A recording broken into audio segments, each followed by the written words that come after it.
کوئی مصیبت نازل نہیں ہوتی مگر اللہ کے حکم سے، اور جو شخص اللہ پر ایمان لاتا ہے وہ اس کے دل کو ہدایت دیتا ہے، اور اللہ ہر چیز سے باخبر ہے۔ اور اللہ کی اطاعت کرو اور اس کے رسول کی اطاعت کرو،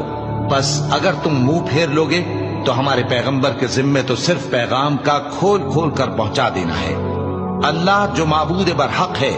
اس کے سوا کوئی عبادت کے لائق نہیں، تو مومنوں کو چاہیے کہ اللہ ہی پر بھروسہ رکھیں۔ مومنوں، تمہاری بیویوں اور اولاد میں سے بعض تمہارے دشمن بھی ہیں، سو ان سے بچتے رہو، اور اگر معاف کر دو اور درگزر کرو اور بخش دو تو اللہ بھی بخشنے والا ہے، مہربان ہے۔ تمہارا مال اور تمہاری اولاد تو آزمائش ہے، اور اللہ کے ہاں بڑا اجر ہے، سو جہاں تک ہو سکے اللہ سے ڈرو اور اس کے احکام کو سنو اور اس کے فرمانبردار رہو اور اس کی راہ میں خرچ کرو، یہ تمہارے